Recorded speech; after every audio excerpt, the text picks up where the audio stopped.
السلام عليكم ورحمة الله تعالى وبركاته.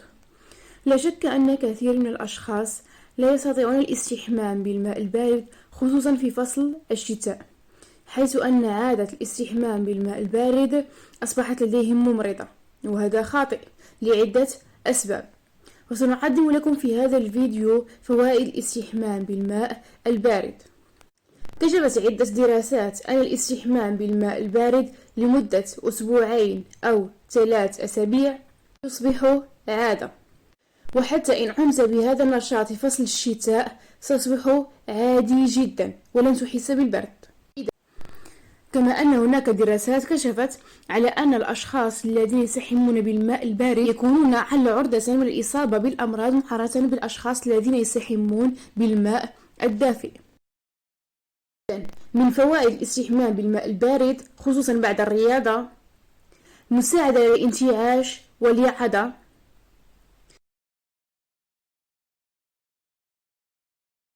كما أنه يحفز القدرة على التركيز والانتباه، فقدان الوزن، حيث أن بعض الخلايا الدهنية الموجودة بالجسم عندما تتعرض للماء البارد يزيد ذلك من معدل حرقها.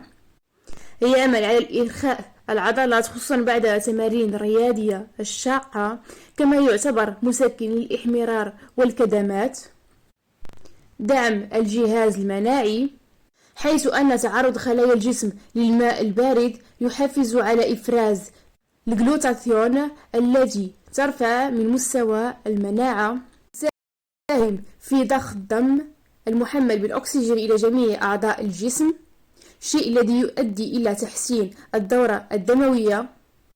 التقليل من الإجهاد والتعب، وذلك من خلال إفراز هرمون الإندروفين الذي يحسن من مزاج الشخص ويتخلص من أعراض الاكتئاب.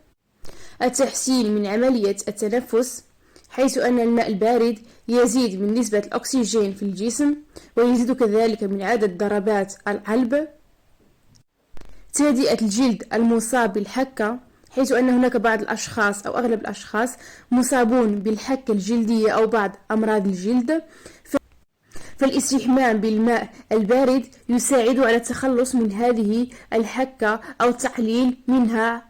الماء البارد يؤثر بشكل مباشر على شد البشرة وتقويتها ويزيد من تدفق الدم.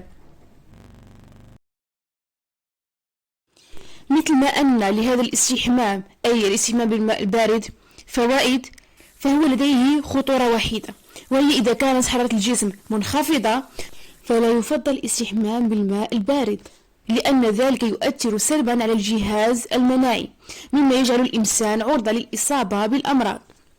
لذا بعد ممارسة التمارين الرياضية خصوصا الشاقة منها لا يجب الاستحمام على الفور بالماء البارد، لأن خلال هذا الوقت يكون الجهاز العصبي والقلب والأعضاء الأخرى لا يعملون بشكل طبيعي.